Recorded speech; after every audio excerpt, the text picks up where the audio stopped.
My wife said, "I cook for my kids, not for you. You're a grown man." I stayed silent.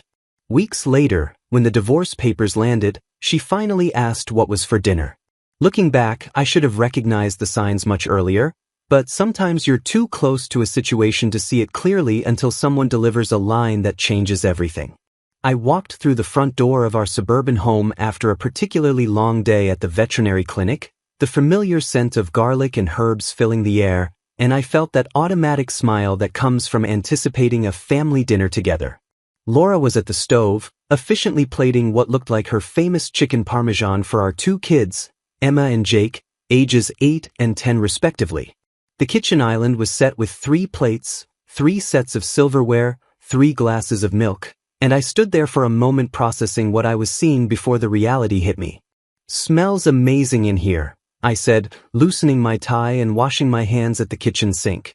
Rough day with a German Shepherd who decided surgery was optional, but this definitely makes it better. Laura didn't look up from her careful plating, her auburn hair falling in a curtain that obscured her expression. "There's leftover pizza in the fridge if you're hungry," she said with the same tone someone might use to inform a house guest about Wi-Fi passwords. I stopped drying my hands, the kitchen towel suspended between my fingers as I tried to process what I'd just heard. I was hoping we could all eat together tonight, maybe catch up on everyone's day. That's when she finally looked at me, her green eyes holding an expression I'd never seen directed at me before, something cold and dismissive that made my stomach clench.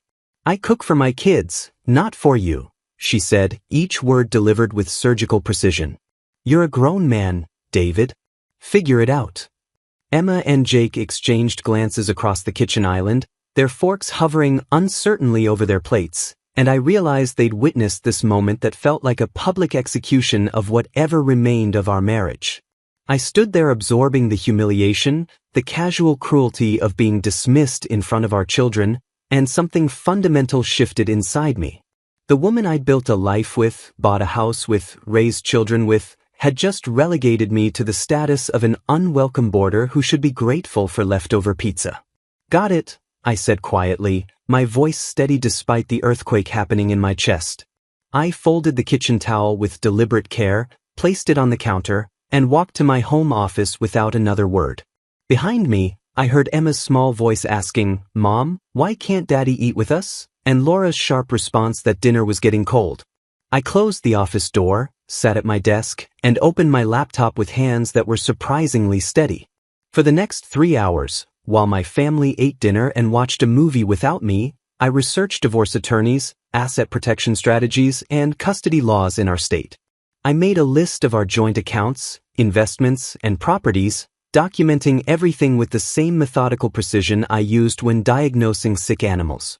By the time Laura went to bed, I had consultations scheduled with 3 different family law attorneys and had begun the process of understanding exactly what my life was about to become. The leftover pizza remained untouched in the refrigerator, and I realized I'd lost my appetite for more than just dinner.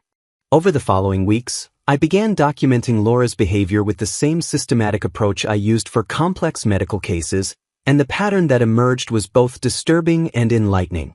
Every morning, I'd prepare breakfast for myself while Laura made elaborate pancakes or French toast for Emma and Jake, pointedly ignoring my presence as if I were invisible furniture that happened to occupy space in her kitchen. She'd pack their lunches with care, adding little notes and their favorite snacks, while I assembled my own sandwich and coffee in what felt like a choreographed dance of avoidance. My veterinary practice provided a substantial income that funded our mortgage, car payments, private school tuition, and Laura's freelance graphic design equipment, yet she'd begun telling anyone who'd listen that I was emotionally unavailable and didn't contribute to household responsibilities. I discovered this particular narrative during a chance encounter with our neighbor Susan, who mentioned with genuine concern that Laura had confided how difficult it was being married to someone who expected to be waited on hand and foot. The irony wasn't lost on me, considering I'd been doing my own laundry, cleaning my own dishes, and essentially living like a tenant in my own home for the better part of 2 months. Laura systematically excluded me from family activities, organizing movie nights, zoo visits, and restaurant dinners as mommy and kids time, while I worked late or found other ways to occupy myself. She'd post photos on social media of these outings with captions like, "My whole world," and "everything I need," making sure our mutual friends understood that their happy family portrait didn't include me. The children began asking fewer questions about my absence from family activities, and I realized Laura had been coaching them to view these exclusions as normal, perhaps even preferable. During parent-teacher conferences, she'd schedule meetings without informing me, then tell the teachers I was too busy with work to attend, effectively painting me as a disengaged father who prioritized career over family. I started receiving concerned calls from Emma's teacher and Jake's soccer coach, wondering if everything was okay at home since I'd become noticeably absent from school events. Meanwhile, I quietly opened a separate checking account, changed my direct deposit to split between our joint account and my new personal one, and began moving important documents to a safety deposit box Laura didn't know existed. My attorney, Margaret Foster, advised me to maintain detailed records of every interaction, every exclusion, every instance of parental alienation, while continuing to fulfill my financial obligations to avoid any appearance of abandonment. I bought a small notebook and began documenting dates, times, and circumstances of Laura's behavior, creating a paper trail that would prove invaluable in custody proceedings.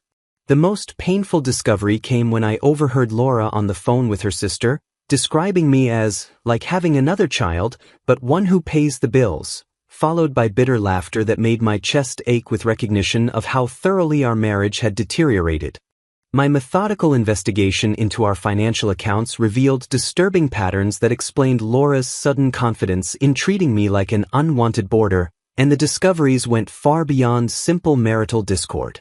Credit card statements showed charges I'd never authorized, expensive dinners at restaurants we'd never visited together, weekend spa retreats she'd claimed were work conferences, and shopping sprees that coincided with days she'd told me she was meeting clients. One particular statement showed a $340 dinner at Romano's, an upscale Italian place across town, on a Tuesday evening when she'd claimed to be working late on a rebranding project for a local business. I called Romano's and discovered they kept reservation records. Laura had dined there with someone named Marcus Delacroix, and they'd been regulars for the past 3 months. Marcus Delacroix turned out to be a divorced father from Jake's soccer team, someone I'd spoken to briefly at games but never considered significant enough to remember clearly. Social media investigation revealed he was indeed divorced, at least according to his Facebook status, and his posts showed a lifestyle that seemed inconsistent with his job as a middle school teacher. My attorney Margaret suggested hiring a private investigator, but I preferred handling the reconnaissance myself, using skills I'd developed tracking down medical histories and symptoms in my veterinary practice. Laura's phone records, which I could access through our family plan, showed hundreds of texts and calls to Marcus's number, often late at night when she claimed to be working on design projects in her home office. Her laptop browser history, accessed during one of her Saturday client meetings, revealed searches for divorce attorneys, asset hiding strategies, and surprisingly, investigations into Marcus's background that suggested she'd been doing her own detective work. The most shocking discovery came when I found draft emails in her deleted folder, messages to Marcus discussing their future together, and complaints about being trapped in a loveless marriage with a man who doesn't appreciate what he has. But the real bombshell was Marcus's response, which I found in her saved folder. He'd been lying about his divorce status and was actually still married, using Laura for what appeared to be a convenient affair while his wife traveled frequently for her pharmaceutical sales job. Laura had been systematically destroying our marriage for a man who was deceiving her just as thoroughly as she was deceiving me, and the irony was almost too perfect to believe. I documented everything with screenshots, printed emails, and bank statement copies, building a case that would protect both my assets and my relationship with our children. Meanwhile, Laura continued her hostile behavior, now openly discussing needing space to figure things out with mutual friends, apparently testing the waters for public opinion on a potential separation. She'd begun staying out later, claiming client dinners and networking events, while I maintained my routine of coming home to an empty house and cooking solitary meals. The children started asking more pointed questions about why Mommy was never home for bedtime stories anymore, and I realized Laura's affair was beginning to impact them in ways that went far beyond excluding me from family dinners. My attorney advised me to document these instances of neglect as well, building a comprehensive case that would ensure I maintained a strong custody position when the inevitable confrontation finally arrived. I executed my plan on a Tuesday morning with the precision of a complex surgical procedure, serving Laura divorce papers at 7:30 a.m. while she scrambled to get the kids ready for school, her face cycling through confusion, shock, and finally raw panic as she realized the implications of what she was holding. "What is this?" she stammered, the legal documents trembling in her hands while Emma and Jake finished their breakfast, oblivious to the earthquake about to reshape their lives. "It's exactly what it looks like," I said calmly, adjusting my tie before heading to work. "My attorney will explain everything, but the basics are simple. I'm filing for divorce and primary custody, citing parental alienation and financial misconduct." Her face went white as she flipped through pages detailing frozen joint accounts, documentation of her affair, and evidence of her systematic exclusion of me from family life. "You can't do this," she whispered, her voice cracking. "David, we can work this out. I know things have been difficult, but we can fix this." I kissed Emma and Jake goodbye, telling them I'd see them after school as usual, while Laura stood frozen in our kitchen holding the papers that spelled out her new reality.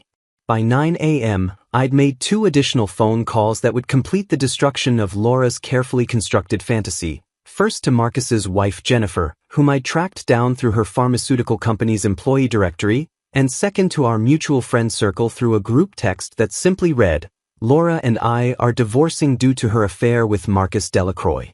Please respect our privacy during this difficult time." Jennifer Delacroix's reaction was everything I could have hoped for and more. She immediately drove to Marcus's school, confronted him in the faculty parking lot loud enough for several colleagues to overhear, then called Laura directly with a fury that could be heard through the phone from across a room. Laura's carefully maintained image as the wronged wife of an emotionally unavailable husband crumbled within hours as Jennifer shared details of Marcus's other affairs and his history of targeting divorced or unhappy mothers from their children's activities. The humiliation reached its peak during afternoon pickup at Emma's school, where Jennifer cornered Laura in front of a dozen other parents and delivered a verbal destruction so thorough that several people pulled out their phones to record the spectacle.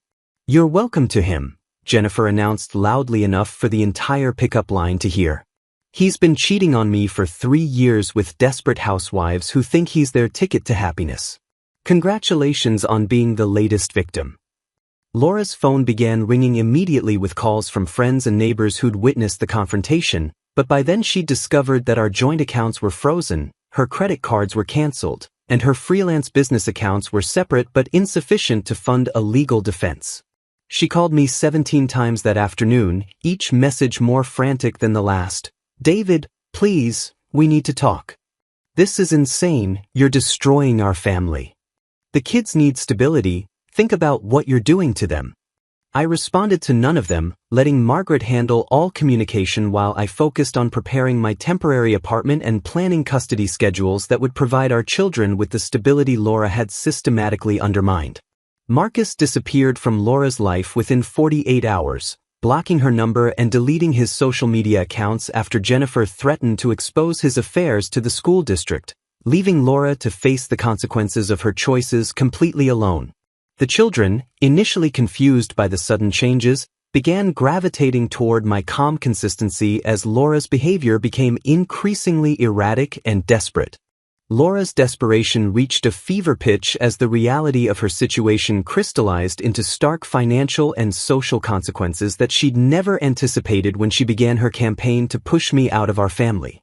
Her freelance graphic design income, which had always been supplemental to my veterinary practice earnings, proved woefully inadequate to fund both legal representation and basic living expenses, forcing her to move back in with her parents after missing 2 rent payments on the apartment she'd hastily secured. The woman who dismissed me as a grown man, who should figure it out, discovered that figuring it out required skills she'd never developed during our marriage, like managing utilities, insurance claims, and the complex financial arrangements that kept our household functioning. Her attempts to manipulate Emma and Jake against me backfired spectacularly during a custody exchange when she broke down screaming about how Daddy destroyed our family, while I stood quietly documenting her behavior with my phone's voice recorder. Why are you yelling at Daddy? Emma asked with the devastating honesty of an 8-year-old, and Laura's response of, because he's a selfish man who only cares about himself, prompted Jake to say, but Daddy never yells at you, Mom. Margaret used these recordings to strengthen our case for supervised visitation, arguing that Laura's emotional instability was creating an unsafe environment for the children. Laura's parents, initially sympathetic to their daughter's claims of being abandoned by an uncaring husband, began questioning her version of events after witnessing her meltdowns during a family barbecue where she spent 20 minutes ranting about my financial abuse to relatives who remembered me as the son-in-law who'd always helped with yard work and holiday preparations. Marcus's complete abandonment devastated Laura more than our divorce proceedings, and she made the mistake of sharing her heartbreak with mutual friends who'd already heard about the school parking lot confrontation from multiple sources. Her social media posts devolved from subtle complaints about unappreciative spouses to bitter quotes about toxic men and knowing your worth, driving away the few supporters she had left. My attorney's generous settlement offer included adequate child support, half the house equity, and her car, but Laura's lawyer advised her to accept immediately rather than face a trial where her affair, parental alienation, and financial misconduct would be exposed in public court records. The final humiliation came when she called me at the veterinary clinic, sobbing about how she never meant for things to go this far, and just wanted to feel appreciated for once, as if her systematic campaign to exclude me from our family had been some kind of misguided attempt at communication rather than deliberate cruelty. I made a terrible mistake, David, she said through tears that sounded genuine for the first time in months. Can we please try counseling? The kids miss having us all together. I listened to her desperation with the same professional detachment I used when delivering difficult diagnoses to pet owners, understanding that her remorse was motivated by consequences rather than genuine recognition of the damage she'd caused. That ship sailed when you decided to cook for your kids but not your husband, I replied calmly. I hope you find what you're looking for, Laura, but it won't be with me. Laura's world continued its systematic collapse as she faced the practical realities of single motherhood without the financial safety net and domestic support system she'd taken for granted during our marriage. The woman who'd confidently declared that grown men should figure things out for themselves discovered that figuring things out required knowledge she'd never bothered to acquire, like understanding why the water heater stopped working, how to negotiate with insurance companies, and why her credit score had plummeted after missing several bill payments she'd forgotten existed. Her cramped apartment became a monument to poor planning and diminished circumstances, with Emma and Jake sleeping on air mattresses in the living room during her custody weekends because she couldn't afford proper furniture. The elaborate meals she'd once prepared for the children devolved into microwave dinners and take-out pizza, ironic considering her previous criticism of my suggestion to eat leftover pizza. Her freelance graphic design business suffered as emotional turmoil affected her creativity and client relationships, with several longtime accounts terminating contracts after she missed deadlines and delivered subpar work while dealing with divorce proceedings. Meanwhile, I thrived in my temporary apartment, which had quickly transformed into a comfortable bachelor pad with a well-equipped kitchen where I experimented with new recipes during my custody time. Emma and Jake loved our cooking adventures, helping me prepare elaborate Sunday brunches and themed dinner nights that I documented with photos showing their genuine smiles and excitement. These posts on social media served as indirect commentary on the difference between a parent who engaged meaningfully with his children versus one who treated family time as a burden to be endured. Laura's attempts at reconciliation became increasingly desperate and transparent, from showing up at the veterinary clinic during my lunch break to sending lengthy emails detailing how much she missed our family traditions that she'd systematically dismantled months earlier. She even contacted Emma's teacher to suggest that the children were struggling with the separation and needed their parents to work together for their sake, not realizing that the teacher had already observed how much happier and more focused both kids had become since the divorce proceedings began. Her parents, who'd initially offered their spare bedroom as temporary refuge, began setting boundaries about her extended stay as her bitterness and self-pity disrupted their retirement routine. You made choices, Laura, her father finally said during a family dinner where she'd spent an hour complaining about my vindictive behavior. Now you need to live with the consequences instead of expecting everyone else to fix your problems.